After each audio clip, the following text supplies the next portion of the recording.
हाँ जी सर, हमारे पास लाइक अगर मान लीजिए कि सवाल में ये दिया हुआ है कि एक आपके पास सॉलिड स्फीयर की जगह पर आपके पास बेसिकली हॉलो स्फीयर है और उसको हम लोगों ने रखा है एक सफिशियंटली तो रफ सरफेस पर रखा है, right sir, is it true?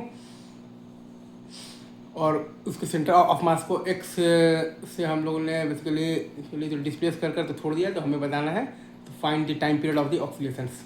Again जब हम लोग रिलीज करेंगे तो वी भी जीरो होगा और ओमेगा भी जीरो होगा, तो V equal to omega R है, जीरो बराबर जीरो है। तो अब सिर्फ स्टैटिक फ्रिक्शनल फोर्स अपने आप को ऐसे एडजस्ट करेगा ताकि ए इक्वल टू अल्फा आर हो जाए। तो हम लोग यहाँ पर जो कंडीशन लगाएंगे वो आएगा बेसिकली आपका A equal to alpha are.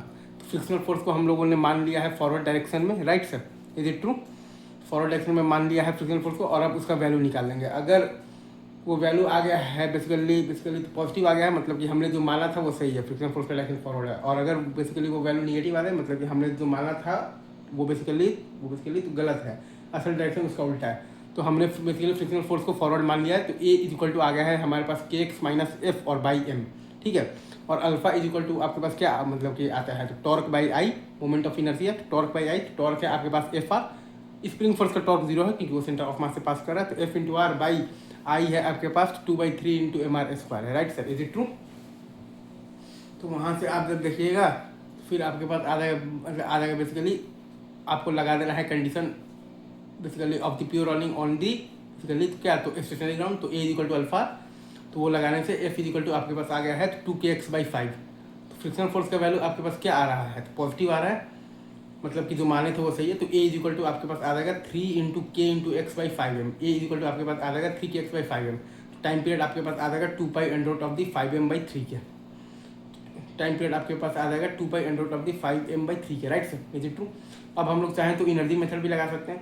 तो सेंटर ऑफ मास को एक्स से अगर हम लोगों ने किया है ना बेसिकली, तो क्या किया है बेसिकली तो डिस्प्लेस किया है।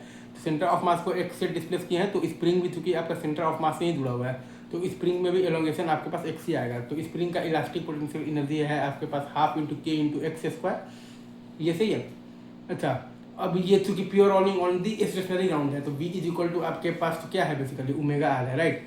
प्योर रोलिंग ऑन दी मतलब कि ऑन दी स्टेशनरी ग्राउंड है, तो v इज इक्वल टू आपके पास है बेसिकली ओमेगा आर है, तो हाफ इंटू 2/, अच्छा, और आप ये भी जानते हैं कि सिस्टम का बेसिकली तो विथ रिस्पेक्ट टू ग्राउंड होता है आपके पास system with respect to centre of mass, और प्लस होता है आपके पास बेसिकली सेंटर ऑफ मास का विथ रिस्पेक्ट टू ग्राउंड।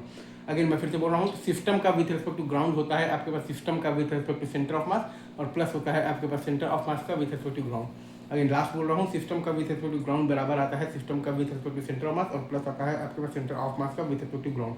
तो वही कॉन्सेप्ट यहाँ पर लगा दिए हैं। तो सिस्टम का मतलब भाई सेंटर ऑफ मास के रिस्पेक्ट में आ जाएगा half into 2/3 into M R square into omega square, omega की जगह पर आपके पास आ जाएगा तो v/r, और प्लस आपके पास आ जाएगा सेंटर ऑफ मास का with respect to ground half mv square. दोनों को जोड़ दिए हैं तो हमारे पास आ गया है 5/6 इंटू mv स्क्वायर।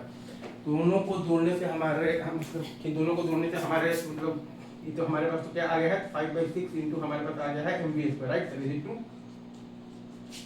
स्प्रिंग का इलास्टिक पोटेंशियल एनर्जी और प्लस ये है आपके पास हॉलो स्फीयर का जो आपके पास टोटल आपके पास क्या है काइनेटिक एनर्जी, स्प्रिंग का इलास्टिक पोटेंशियल एनर्जी और प्लस है आपके पास हॉलो स्फीयर का टोटल काइनेटिक एनर्जी बराबर है आपके पास कांस्टेंट। अब हमने मार दिया है बेसिकली, तो क्या मार दिया है, तो डिफरेंशिएट कर दिया है, तो ये बराबर 0, तो वहां से ये बराबर आपके पास आ गया है 3kx आ गया है आपके पास 5m आ गया है, right sir, is it true? ये बराबर आपके पास आ गया है minus of the 3kx/5m। T आपके पास टाइम पीरियड आपके पास आ जाएगा 2π√5m/3 के, ये बराबर आपके पास आ गया है minus of the 3 into K into x/5m, तो टी बराबर आपके पास आ गया है 2π√5m/3 के। ये है आपका यहाँ पर फोर्स मेथड और ये है आपका यहाँ पर एनर्जी मेथड। आई गेस आपको ये समझ में आ गया होगा, ठीक है सर, ये आप पूरा छाप लीजिए, हम लोग आगे बढ़ते हैं, ठीक है। Thank you very much, love you guys.